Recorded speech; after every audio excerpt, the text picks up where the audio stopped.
When Ethan hit the Book Now button on the Roommate Finder app, he didn't expect that just 3 weeks later, his life would spiral into a chaos no map could guide him out of.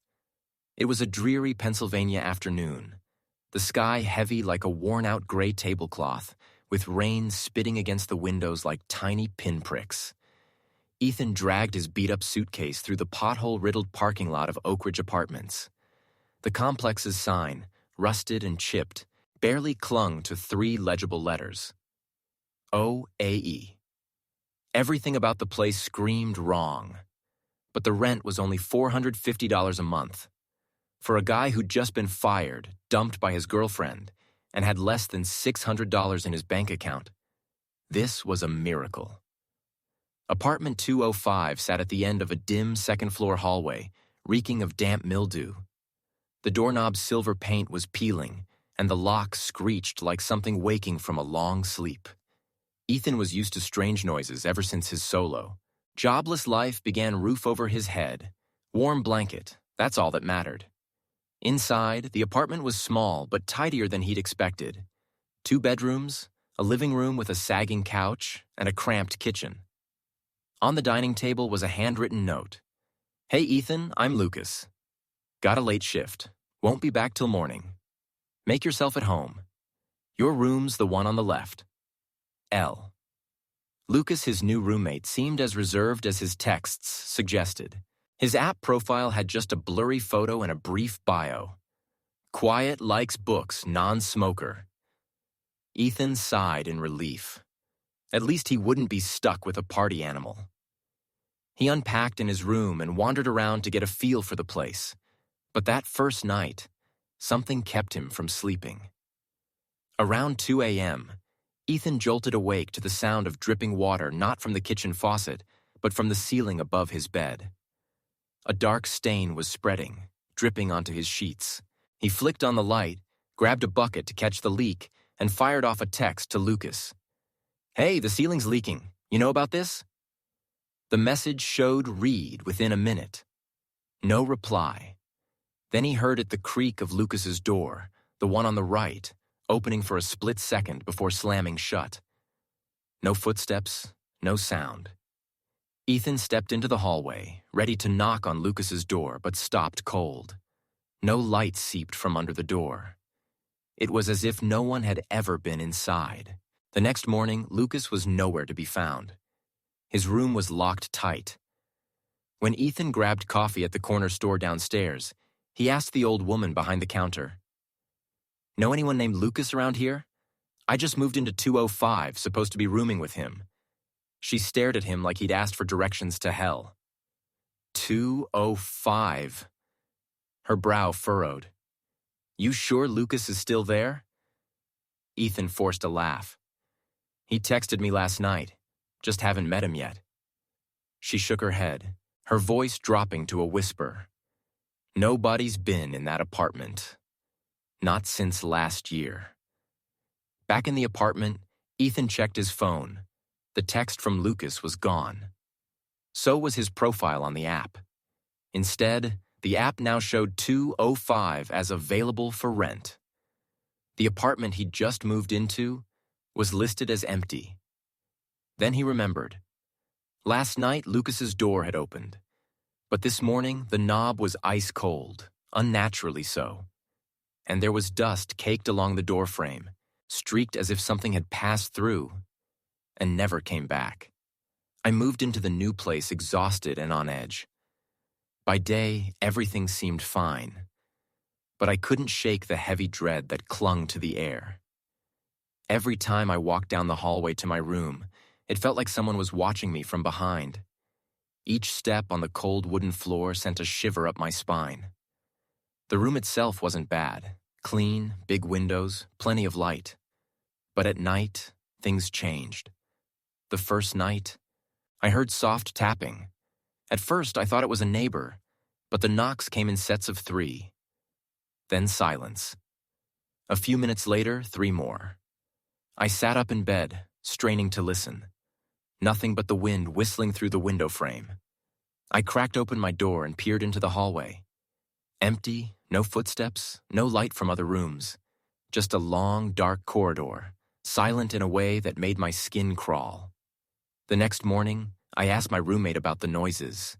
He just smirked and said, "Probably the pipes. Old building." I wanted to believe him. But the tapping kept coming, louder each night. Not just on the walls. Sometimes it sounded like someone was scratching lightly at my door. Sleep became impossible. I kept the bedside lamp on and wore headphones, playing rain sounds to drown out the noises. But every night, like clockwork, I'd wake at 3 a.m. when the tapping started. I considered leaving, but I'd just signed the lease, paid 3 months up front, and didn't want to look like a coward who bailed after a few days. So I set up a small camera in my room to record while I slept, hoping to catch whatever was happening. The next morning, I checked the footage. At 3 a.m., I was asleep, lamp still on. Then the light flickered. A shadowy blur darted across the bottom of the frame. My door trembled, like someone had brushed against it. No loud noises, but something was clearly standing outside. I froze the video. My heart pounded. Cold sweat broke out despite the crisp fall air. This was undeniable. Something was very wrong with this place. I checked the wide-angle camera I'd set up in the hallway. At 3 a.m., the screen went black for a few minutes before coming back, like someone had covered the lens. I started logging every detail each night. Day 3, tapping louder, 3 knocks per minute. Day 4, window open, though I swore I locked it. Day 5, alarm clock went off at 2:47 a.m. I never set it for that time. It felt like something or someone was testing my limits. And it was getting closer. One night, I woke at 3 a.m. to a strange sound, not loud, but a faint scraping, like fingernails dragging lightly across the hardwood hallway. A chill crawled from my feet to my neck. I sat up, heart hammering, listening in the dark. The house was dead silent. Too silent. No cars outside, no ticking clock, just a suffocating stillness. The next morning, in the hallway, I froze at a bizarre sight. Long, thin, deep scratches etched into the floor, stretching from my room to my roommate's door. I crouched down, touching them. They weren't from shoes or dragged furniture. They were too precise, too deliberate. Like something with sharp claws had crawled through here in the night. I called my roommate. No answer. His room was locked, silent, lights off. I knocked. Nothing. Part of me wanted to break down the door, but another part was terrified of what might be waiting inside. Back in my room, those scratches haunted me. That night, I set up an old phone to record video right outside my door, facing the hallway. I had to know what was happening while I slept. The next morning's video made me nearly drop the phone. At 2:47 a.m., the camera caught movement. The dim glow of the hallway nightlight reflected a shape crawling low to the ground. Its arms were unnaturally long, head tilted at an odd angle, like it was listening. It stopped at my door. No eyes, but I felt it staring through the lens. The video cut to black like someone had turned off the device. I checked the phone. Battery full, no malfunctions. Then I saw it. A fresh, deep scratch on my door, like a warning. From that day on, small things in the apartment changed. Handprints appeared on the bathroom mirror, though I lived alone. Chairs shifted positions. The ceiling fan spun slowly at night, even when switched off.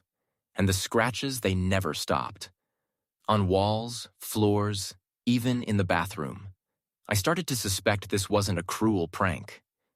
Maybe whatever was here wasn't human. Maybe it was here before me, and now it was reclaiming its space, night by night. After a few weeks with my new roommate, I noticed strange details I'd tried to ignore.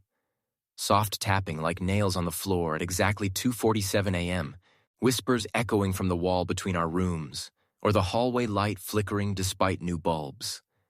One night, I woke with the feeling someone was standing over my bed, watching. In the dark, I saw nothing but the silhouette of my bookshelf and the faint streetlight through the curtains. But the cold lingered, clinging to my skin like damp fog. My roommate grew quieter. He'd come home late, slip into his room without a word. I figured he was stressed from work or school, so I didn't pry.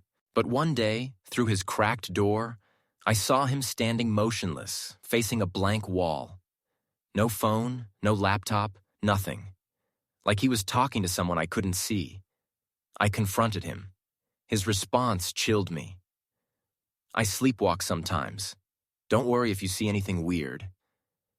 That didn't explain the scratches on the living room walls or the child-sized handprints on the third-floor windows where no kids could have been.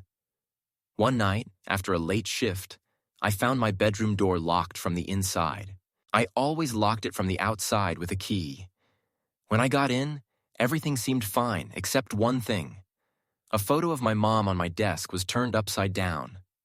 Sleep stopped coming. The noises became an obsession. My mind teetered between reality and dreams. Once, I heard sobbing behind the bathroom wall. When I turned on the light, it stopped. But in the mirror, I swore I saw another shadow behind me just for a moment, enough to make me sweat. I started a journal to track the strange events, hoping I was imagining things. But the more I wrote, the more real it felt. Like I was documenting something that existed outside my mind, slowly revealing itself. I researched the apartment's history. Nothing unusual, no murders, no ghost stories. It was clean, suspiciously so, like someone had erased all traces. Then one morning under my bed, I found a small, dark wooden box tied with red string. Inside were old papers with scrawled handwriting. I couldn't read it all, but one line stood out. It doesn't come from outside. It wakes from within. When you start doubting it, it starts watching you back. I froze. Was this about my roommate? Or was it about me? Things got worse after that night. The signs weren't just footsteps or breaths on my neck anymore. I felt watched, not sneaky surveillance, but a deep invasion, like something was peering through me from another reality. One morning, unsettled, I went to the bathroom. The mirror above the sink had been there since I moved in. I washed my face, but when I looked up, my reflection didn't match my movements. I blinked. It kept staring. I stepped back, spine tingling. For the first time, I was facing myself, but not the me I knew. I left the bathroom, pretending I was just tired. But things grew stranger, defying logic. Once, I glanced at the living room mirror, one I'd barely noticed, and it reflected the room as if it were nighttime, though it was broad daylight. In the mirror, someone sat on the couch where I always did, but no one was there in real life. I started recording everything on my phone. But the chilling part? When I reviewed the videos, everything looked normal. The mirror reflected physics as it should. No one else, no nighttime during the day, nothing. I couldn't trust my instincts anymore. Each night, my dreams felt like another life, a slightly off version of my room, with different light, where I was trapped in the mirror's reflection. Once, I woke with an unexplained bruise on my neck. I decided to remove all the mirrors. But when I took down the last one in my bedroom, I found a small paper stuck to the back. Faded black ink read, "If you see yourself without a reflection, don't turn around. It's right behind you." I swear I stood frozen for 5 minutes, barely breathing. When I finally mustered the courage to leave the room, it felt like escaping an invisible cage. I don't know who wrote that note or why it was there, but it was a clue to the truth. Maybe the mirrors were a gateway, or a trap. Something on the other side was watching, waiting, and I began to realize this apartment, this house, might not be the only world here. I used to think humanity's greatest fear was death, But after everything in that house, I believe it's something worse. Not knowing what's happening when everything seems normal, but your gut screams something is very, very wrong. That morning started eerily calm. Sunlight filtered through the curtains, casting shimmering patterns on the rug. I woke with relief, no basement noises, no shadows at my door in the night. Like the nightmare had dissolved in sleep. In the kitchen, brewing coffee, I noticed a neat stack of color photos on the table. No envelope, no note. Just fresh prints, like they'd come straight from a lab. I picked them up. My heart stopped. The first showed my bedroom from above. Me asleep. I'd never set up a camera. The next was me at my laptop at 2 a.m. The screen's glow on my tired face. Then photos of me in the bathtub, eating breakfast, walking the hallway, all taken from hidden angles, high up or behind curtains. Some caught me looking at the camera, my eyes vacant, unaware of anything wrong. But the worst wasn't those. The last photo showed a dark room. In the dim light, a figure sat slumped at a table, face hidden by long hair. It felt eerily familiar. When I squinted, my heart dropped. It was me or someone who looked exactly like me wearing the pajamas I had on last night. Taken at 3 a.m. just hours ago. I turned on every light, locked every window. I couldn't be alone. My hands shook as I checked my phone's camera, nothing. Wi-Fi logs, no strange devices. I called the police, but they didn't believe me without evidence of a break-in, just some photos. After the call, I returned to the living room. The photos were gone. I stood there, heart pounding like it would burst. One thought consumed me. Someone or something else was living here with me. Or worse, I wasn't the only me. And the scariest part? I started to remember moments from those photos. But they didn't match my real memories. My memories, or what I thought were memories, were warping. I couldn't be sure anymore. Was I me, or just living as someone else's shadow? That night felt deceptively peaceful. The silence was so thick, each tick of the clock echoed like in a sealed vault. I sat at my desk, the dim lamp casting light on an open book I wasn't reading. I was listening. Light footsteps, so faint, like someone tiptoeing down the hallway. But all my roommates were gone for the weekend. I was alone. Or so I thought. I crept to the hallway. Darkness swallowed everything. I listened, and there it was again. Not footsteps now, but a whisper, like wind breathing in my ear, words too fragmented to make out. They repeated, chilling my spine. I spun around. Nothing behind me. I flipped on every light, checked every room. No signs of a break-in, everything in place. But the silence wasn't peaceful anymore, it was a terrifying void. I turned on the TV for noise, but it only amplified the creeping dread. The whispers continued, like someone hiding in the walls, ceiling, or under the floor.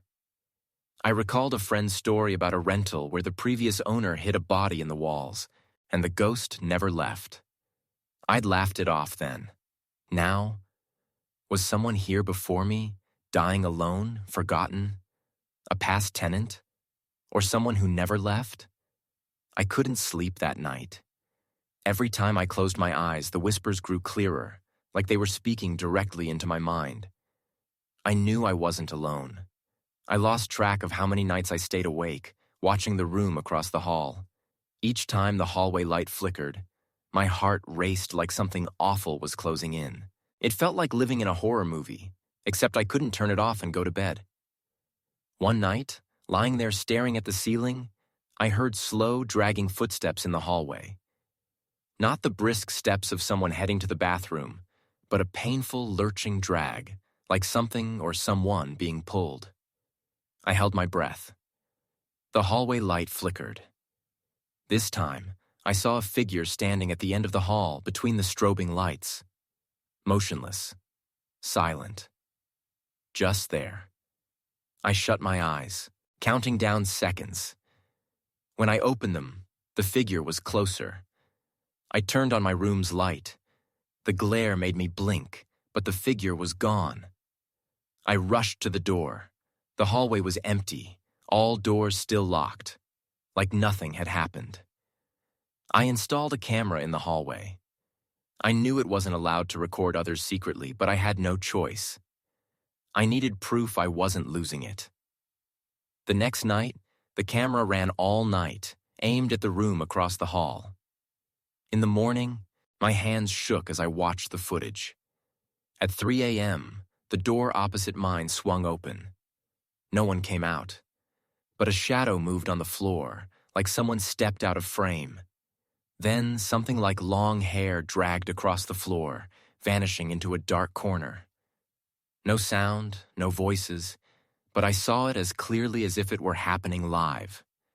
I shared the clip with a friend in psychology. He watched, silent, then asked, "You're still sleeping there?" I nodded. He said, "You shouldn't stay another night. What you're seeing, it might not be your mind. But if you keep engaging with it, you won't know what's real anymore." I planned to leave that day, but something held me back, not force, but obsession. I needed the truth. So I decided to enter the room across the hall. Not to confront. To talk, if that was even possible. The door creaked open. In the darkness, I saw something I can't name. But from that moment, I knew I'd never be the same. I stood before the room at the end of the hallway, a place I'd avoided since moving in. The old wooden door, paint peeling, had a long scratch, like something had clawed its way out. I swallowed hard, my hand trembling on the knob. The air inside was freezing, unlike the rest of the house. A dusty rug lay on the floor, but what stopped me was a small wooden table in the center, holding a worn leather notebook. The first page, in shaky handwriting, read, "Don't trust what you see. They're staging it all." I read on, each line hitting like a punch. Everything I'd experienced: midnight knocks, shadows in the hall, whispers from the walls, was described exactly. But the worst was my name. On the last page. "If you're reading this, they're watching you, just like they watched me." I stepped back, heart pounding. The walls weren't cracking, they were wallpaper. I tore a piece off. Behind it were hundreds of black and white photos, me studying, sleeping, eating. Some showed me staring at the camera. I wasn't living a normal life anymore. I was in a scripted play. I bolted from the room, but the hallway had changed. Doors slammed shut behind me, lights went out. The house knew I'd found the truth. Something approached, not human, not a creature, but a presence. Overwhelming. Cornered against the wall, I realized this wasn't just an old house. It was a gateway. And by moving in, I'd opened it, becoming part of it. I couldn't give up. I was still alive. As long as I breathed, I had to find a way out before everything I knew vanished forever. I don't remember what made me cry. Maybe it was his hoodie still hanging on the door, his scent lingering though he was gone. Or maybe it was my journal, flipped to the last page with handwriting not mine. "You'll leave too." I'd thought I understood people. Living with him, I believed I could reach his loneliness, ease it. But for someone like him, kindness was a threat. He didn't want saving, he wanted to prove breaking was inevitable. And somehow I became the next piece in his chain of pain. I started cleaning the room, the first time since he left. Under the bed, I found an old box sealed with tape. Inside were photos, sneaky shots of me. Sleeping, studying, on the phone, even one of me on the balcony staring at the night sky. I shuddered. But beyond fear was a question. Why? Was I just an object to him, a character in his dark play? I took the box outside and burned it. The flames stung my cheeks, a strangely comforting burn, like a cleansing ritual, erasing memories that shouldn't exist. In the weeks that followed, I wrote not to blame him, but to reclaim my voice after being drowned in silence. I noted every detail I'd ignored his gaze when he thought I wasn't looking. How he erased every trace of his actions, his sweet but controlling words. I wrote to survive. Then one day, a package arrived. No sender. Inside was a copy of my journal, every line rewritten in his handwriting. At the end of each page, a cold note. I know you better than you know yourself. I gripped the journal, trapped in a game he'd left, but still controlled. He didn't need to be here. His presence was embedded in my life. I wasn't afraid of him anymore. I was afraid of myself, of how deeply he'd burrowed into my mind. That night, I stayed awake not fearing his return, but fighting to reclaim my life. He might have rewritten my past, but I'd write the ending. I opened my laptop and typed the first line of a new book. Some people enter your life not to stay, but to show you the darkness within yourself. The story wasn't over, but this time, I held the pen. I couldn't sleep that night. Not from fear, but because I couldn't stop thinking about how my new roommate, Adam, looked at me in the mirror and asked, "You saw it too, didn't you?" That question looped in my mind like a scratched record, and strangely, each time I recalled Adam's eyes, they didn't feel foreign anymore. It was like, part of me already knew. The next morning I left early. I needed air, light, real people, not the rustling behind thin walls. The hallway was empty, but passing the room next to mine, something stopped me. I'd never seen that door open. No one came or went. No sounds, no signs of life, despite the cramped dorm where every room was occupied. The door wasn't locked, but something inside didn't want me near. I pressed my ear to it. Silence. My skin prickled. Back in my room, I asked Adam, "Know who's in the room next to mine?" He didn't answer right away. He strummed his guitar aimlessly, then whispered, "That room. Someone used to live there." "Used to?" "Yeah. He disappeared one night. No one saw him leave. No body was found." My blood ran cold. They say that room shouldn't be opened. Every time someone does, things around here go haywire. I forced a laugh, wanting to dismiss it as a prank. But part of me couldn't breathe. Adam's eyes were empty. "You know you didn't dream last night, neither did I. But please don't open that door, even if something calls your name from inside." I nodded not because I believed, but because I wasn't brave enough to face the curiosity burning in my head. But I knew I wouldn't resist forever. I'm that kind of person. I don't know how I fell asleep that night. Maybe exhaustion, or my brain shutting down to protect me. But when I woke, the first thing I noticed was absolute silence. No cars outside, no sound of Tom's door opening like usual. Just faint light through the curtains and my heartbeat pounding in my chest. I got up, still in yesterday's clothes. Stepping out, I noticed Tom's door ajar. I froze. Yesterday, it was locked tight. Had someone opened it? I approached slowly, silent. The door creaked as I pushed it wider. A musty, rotting smell hit me, making me step back. Covering my nose, I took a deep breath and entered. The room was freezing, curtains drawn, dim light barely illuminating scattered clothes, moldy dishes, and a swivel chair facing away from me. "Tom?" I called softly. No answer. I walked around the chair. Empty. No one. Just a laptop, still on, displaying a half-written Word document. My hands shook as I read. He's reading this right now. He's in the room. He just passed the table. He's about to... I stepped back, heart pounding in my ears. My hand brushed the mouse, the screen went black, then showed a video. From last night. Me, sleeping in my room. Then, the door opened. A blurry black shape entered. No face, no clear form. just a distorted shadow. It stood by my bed for minutes, doing nothing, just watching. I wanted to vomit, to scream. All I could do was run out of the room, down the hall, out of the apartment. I don't know how far I ran, only that my legs didn't stop until I collapsed. I called the police.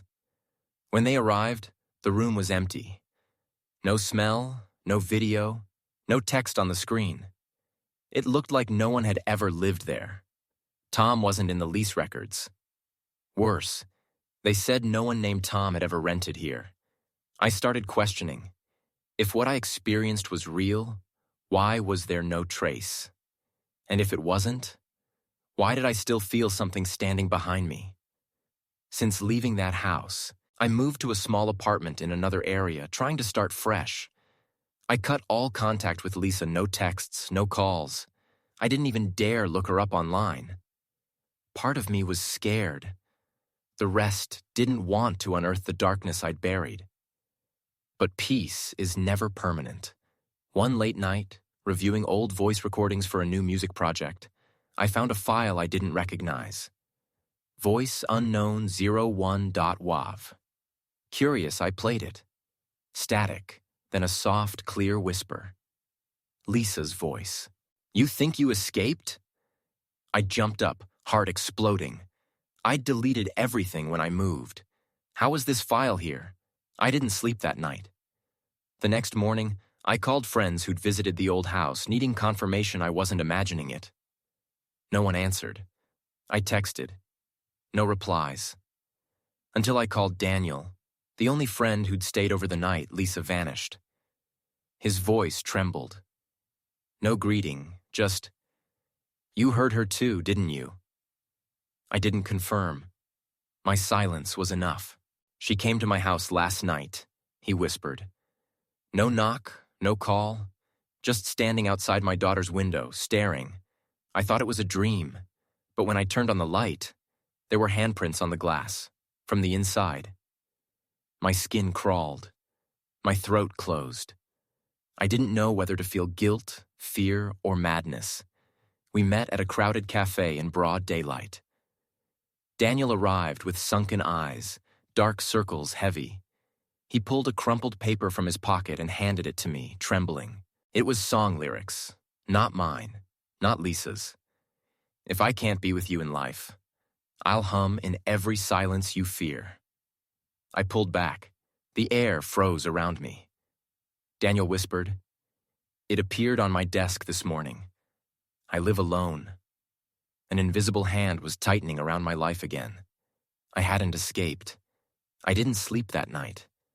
In the cold room, with only the clocks ticking and dim hallway light seeping through the door, I stared at the mirror by my bed, unsure if the eyes staring back were mine. At 3:17 a.m., I couldn't take it anymore. I turned on the desk lamp and grabbed my notebook. My notes from recent days, codes, drawings, Jacob's strange words were a mess. But as I looked closer, I found a pattern, a repeating sequence. D4M11R317. Not a code, but not random. I searched online, tried breaking it down dates, coordinates, case files. Nothing matched. Until I faced the mirror again. Jacob's last note. "Look behind the reflection." I wrote the sequence on the mirror with a marker. The light flickered oddly. Suddenly the room's lights went out. But in the mirror, the room stayed lit. I froze. In the mirror, me or my double pointed to the bookshelf behind me, where I stood in reality. I spun around. The bookshelf was unchanged, dusty, old. I ran my hand along its edge. At the left, a small click. A hidden compartment opened, revealing a small, wire-locked journal. Etched on the cover, mirror code D4M11R3.17. My heart raced. As I touched the journal, the door slammed shut behind me. I turned. In the mirror, my double was gone. Instead, Jacob's figure stared back, eyes black as coal, filled with agony. His hand scrawled inside the mirror. "If you open the journal, Don't trust a single word. I held the journal, shaking. Old questions resurfaced. Was Jacob really dead? What in this house drove him mad? Was I following his path? There was no turning back. I raced to the basement, each step pounding like my heartbeat. The door at the hall's end was ajar, the flickering bulb mocking me. I pushed it open. A stark white room. Hundreds of photos on the walls. Me, Ivy, the old lady, the sheriff, and strangers, all with red slashes across their eyes.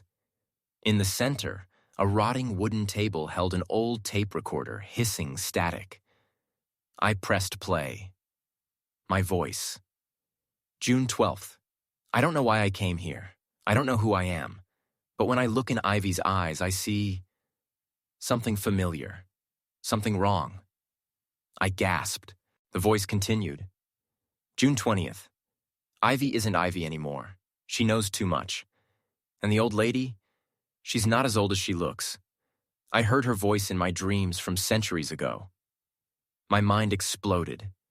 The dreams, the whispers, the warped memories. I didn't come to rent a house. I returned to this town for a promise, an unfinished ritual. And I wasn't just me. I looked up. The mirror didn't show my face, but an ancient, weary, hate-filled one. The room shook. The bulb shattered. The door slammed shut. I couldn't get out. Not now. I had to remember. Everything. Wind tore through the wooden house's windows, what I'd once thought was my last safe haven. Now, the oil lamp's faint glow couldn't pierce the suffocating darkness enveloping my mind. Ivy vanished after I entered the old lady's basement where the truth was locked away, where I saw myself from years before. On the ash-covered wall was an old photo. No, not a photo, a mirror sealed with ancient charms. When I peeled off the cloth covering it, the reflection wasn't me, but a boy. His eyes empty, mouth moving faintly. We're one. You know that. They can call you anything, but your true name is me. I stumbled back, heart racing, body ice cold. The photo of the old lady wasn't Ivy, as I'd thought. It was my mother. I was born in this town. I died here. Wind howled like a warning of something returning. Ivy's voice echoed in my head, broken like through thick fog. I didn't abandon you. But for you to live, someone must take your place. You understand, don't you? Outside, the Holy Grace Festival went on as it did every year. Townsfolk wrapped red scarves around their heads, holding candles, chanting an ancient prayer I'd never heard but felt eerily familiar. They were calling my name. I returned to the basement. The mirror glowed brightly.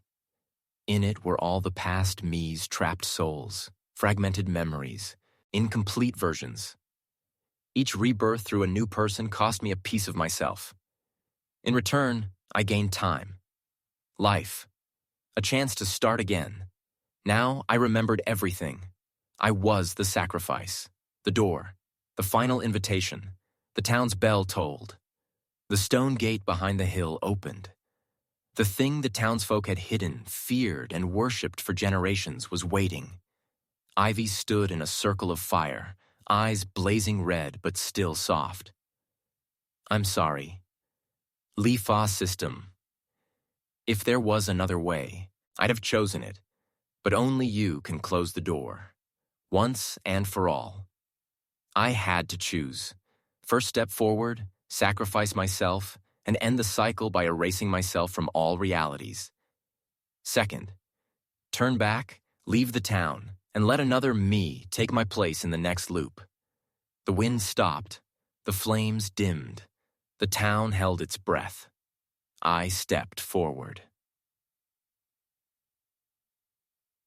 I sat in the dark room, blood still on my hand, heart pounding. Nathan's recorder was still running, the old tape's hiss prickling my skin. In its final recording, Nathan whispered, "If anyone hears this, Don't dig deeper. The final door isn't for humans. It doesn't lead to escape, but to an invitation. I opened it. The basement behind the storage room where Nathan died to stop something was no longer part of the house. It was something else, the space warped by an unnamed entity. As I entered, all sounds behind me vanished. The room stretched endlessly, no walls, no ceiling. Just a living, breathing void. In the center stood a figure eerily like me, but his eyes were empty. He smiled without moving his mouth. His laugh echoed in my head, sharp and alien. I knew you'd come. You're just a link in the chain. Was I dreaming, dying, or trapped in a loop others had lived? When I tried to turn back, I realized I no longer controlled my body. I was standing there, but also watching myself. I can't tell you more, not because I don't want to, but because I'm no longer me. If you're reading this, if you've ever thought of digging into this story, stop. Don't find that house. Don't open the basement door. And never trust anyone who says they survived this.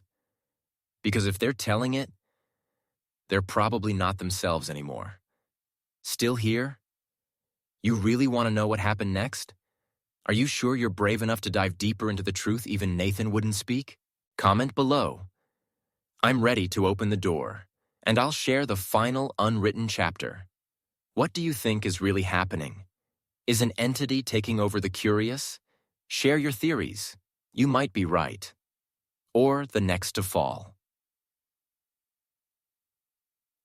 Subscribe and hit the bell to catch the next part only for those daring to move forward.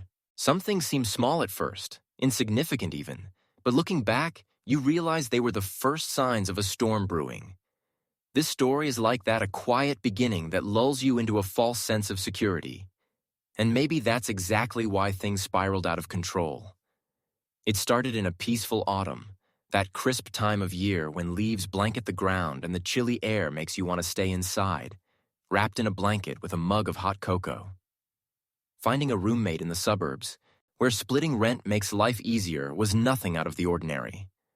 They seemed like a reasonable choice, not too chatty, not too secretive. They had a calm, tidy demeanor, even a touch of politeness in their conversation. Little things, like washing dishes right after eating or asking before rearranging furniture, made you think, this person's considerate. They've got it together. Back then, everyone was chasing a fresh start. Renters don't always spill why they left their last place, and sometimes you don't want to pry. Nobody wants to come off as nosy, especially when first impressions are this good. The early days were calm, a kind of calm that lets your guard slip. There were evenings spent watching TV, sipping beers, or sharing leftover pizza from lunch. Not best friends forever close, but comfortable enough to feel safe. Sure, a few things raised eyebrows, like how they always locked their bedroom door, even to use the bathroom, or folded their clothes with military precision. But everyone's got quirks, right? As long as it didn't mess with you, it was fine. One day, a mirror in the bathroom cracked, no clear reason why. When asked, they brushed it off with a vague, probably mold, or wind must have knocked it. Nobody dug deeper because there was no real reason to suspect anything. Small cracks, half-told stories, they were like puzzle pieces without a picture, lying quietly, waiting for their moment. The strangest thing was their room always shut tight, almost never opened. The curtains were drawn so no light could slip through. One time, out of curiosity, I knocked to ask if they wanted to hit the grocery store. I heard footsteps, then silence. A few minutes later, they opened the door, looking exhausted, like they'd just woken from a heavy nap. I chalked it up to them being introverted, someone who needed their space. The truth is, people often choose to believe what's comfortable rather than face unease. It's a natural defense mechanism. At the time, nobody could have guessed that the calm was just a mask for something quietly twisting behind that closed door. Then, one night, while reviewing old footage from the hallway camera installed to check on my pets when I was out, something froze me in place. There they were, standing in the living room, staring straight into the camera. No blinking, no words, no movement, just staring. It didn't feel like they were spying. It felt like they were seeing through me, reading me. A gaze that sent chills down my spine. I rewound the video. They stood there for nearly 7 minutes, motionless. Nobody stands like that in the dark without a reason. That was the moment I realized. The person I was living with wasn't just ordinary. At first, things stayed fine. Too fine, almost. Too quiet to feel entirely right. My new roommate didn't talk much, didn't make a mess, always paid on time, and never left a trace of chaos. But that robotic perfection started to unnerve me. Have you ever lived with someone whose every move feels scripted? Never bumping into furniture, never forgetting keys, never even humming in the shower?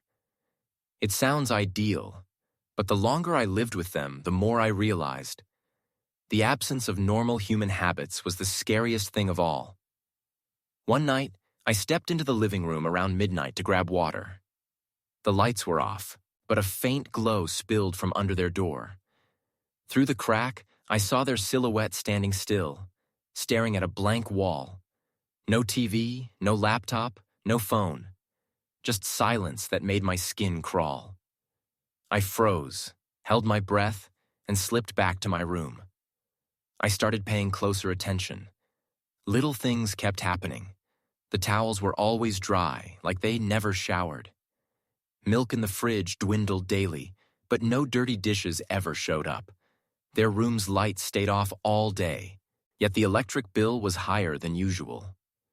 One morning, I noticed something stranger. Faint bloodstains on the front door's handle, as if someone had gripped it while injured.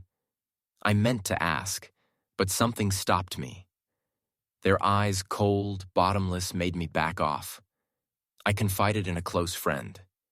They laughed, saying I was overthinking, probably sleep-deprived or watching too many thrillers.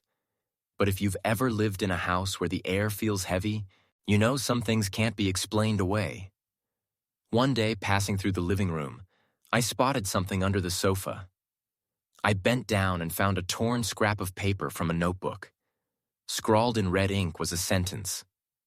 I hear whispers every night, but they're not mine. A chill ran through me. The handwriting wasn't mine. And the only other person in the house, X system. The translation has been cut off due to the character limit in this response. I'll continue the story in a follow-up response to ensure it's complete. Below is the continuation, starting from where the previous part ended, maintaining the same tone and style for a U.S. audience. Was them. My blood ran cold. The handwriting wasn't mine, and the only other person in the house was them. From that moment, I felt like I was losing control. The signs I'd brushed off as trivial started connecting like pieces of a horrifying puzzle.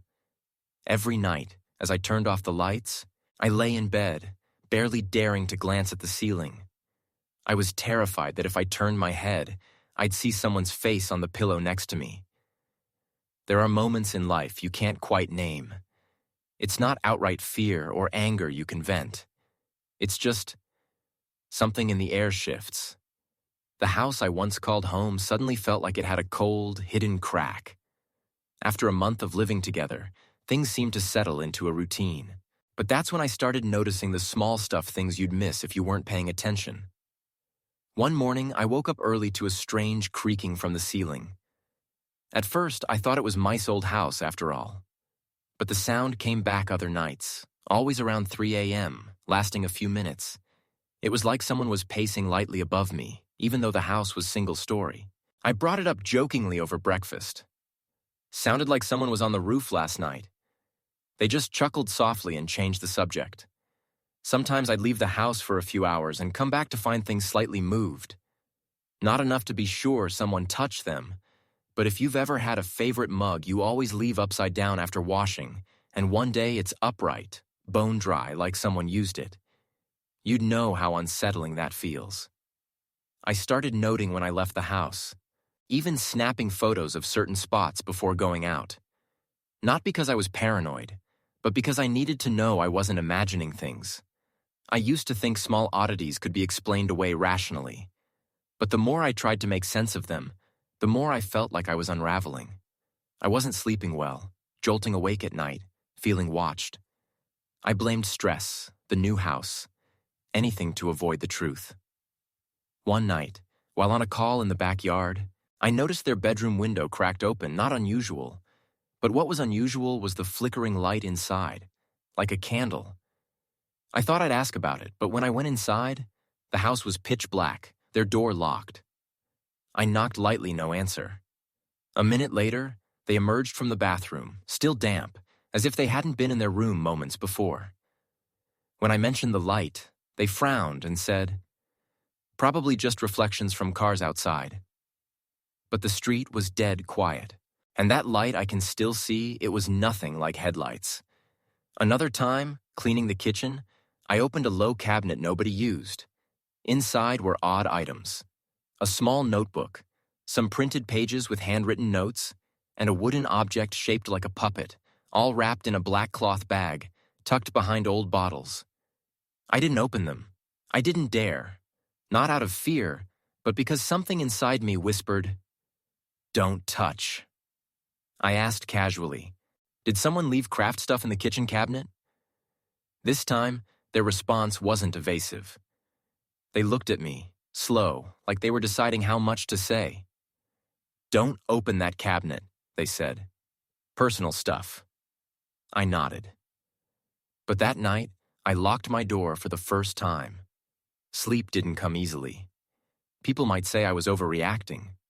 Quirky roommates are normal, right? But this was different. The deliberate silence, the vague stares, the unmistakable feeling I was living with someone who wasn't who I thought.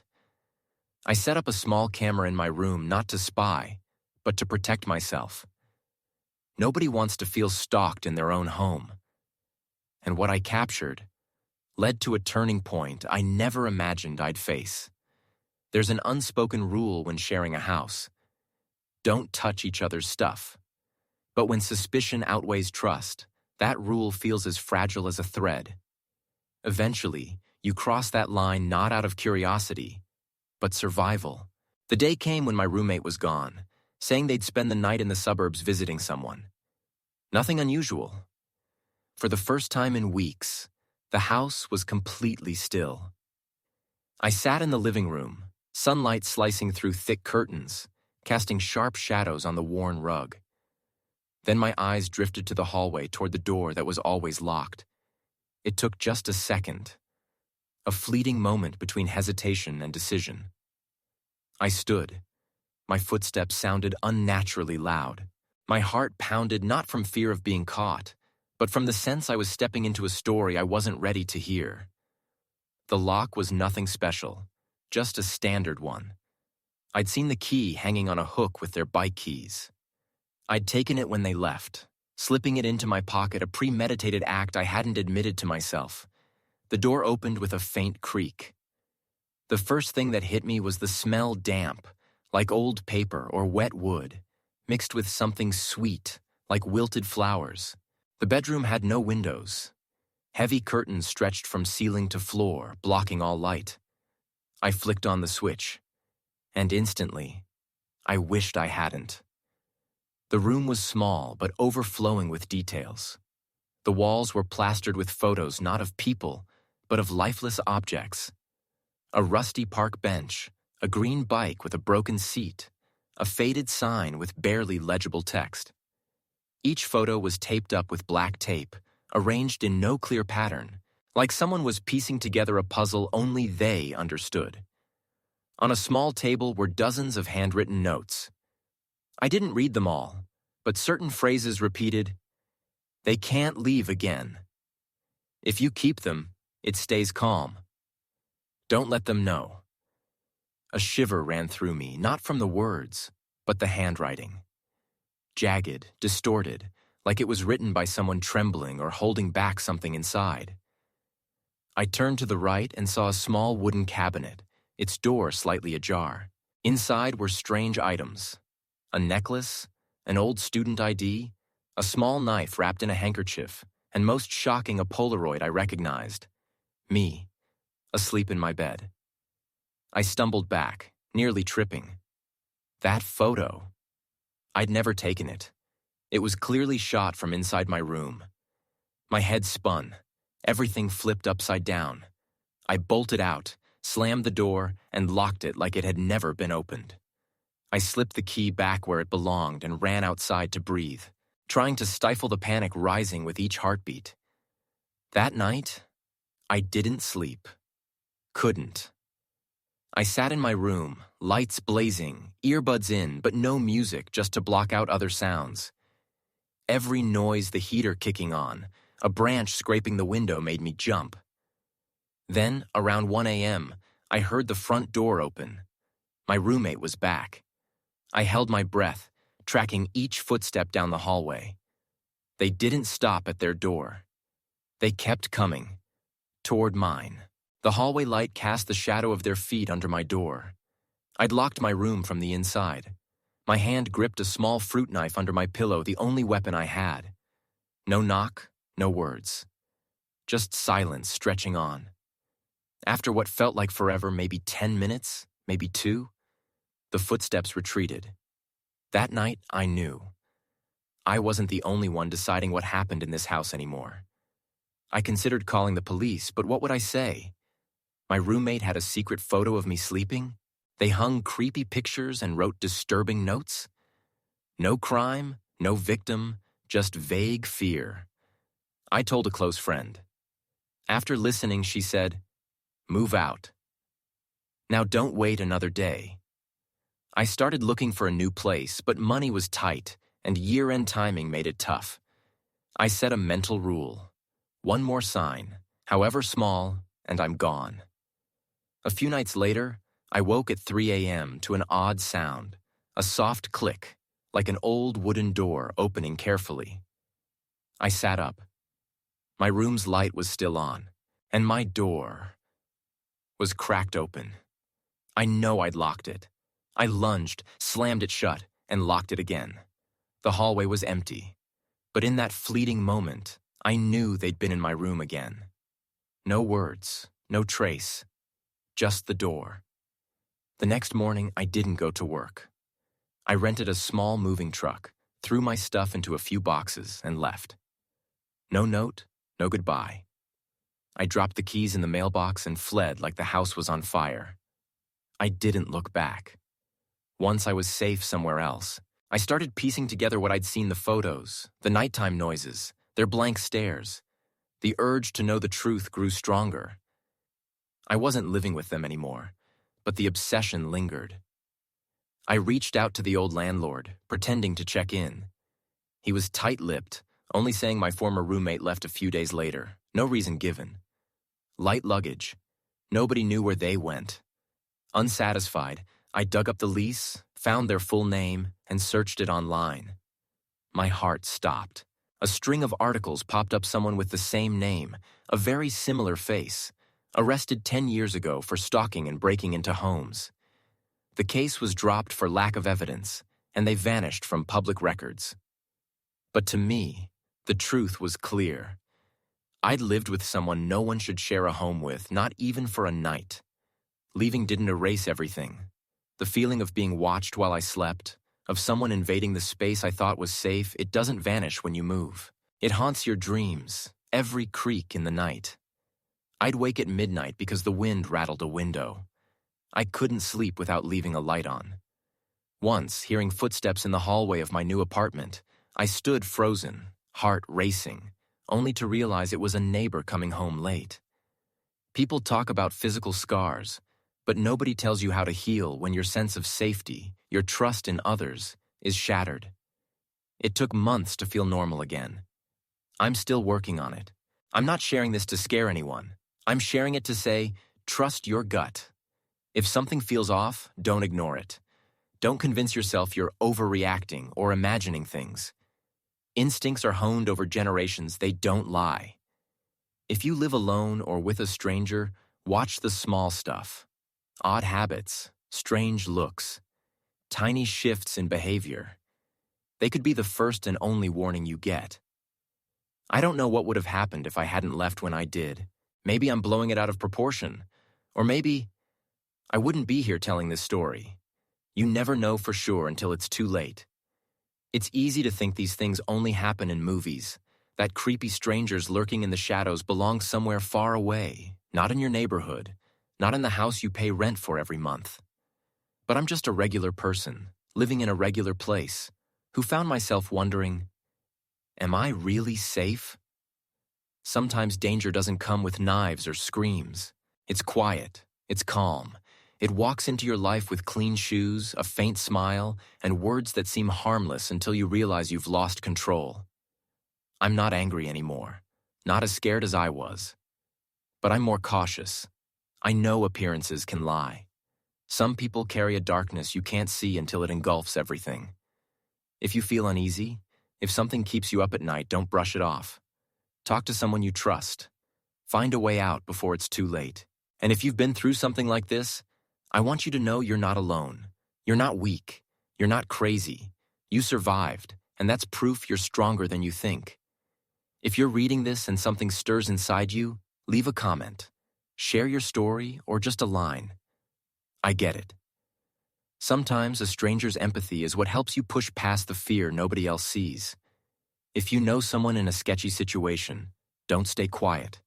A check-in, a warning, or a helping hand might be the only thing they need to get out. We always think, that won't happen to me. Until it does. Pay attention, listen, act before it's too late. Because the truth is, not every monster hides under the bed. Some live right next door,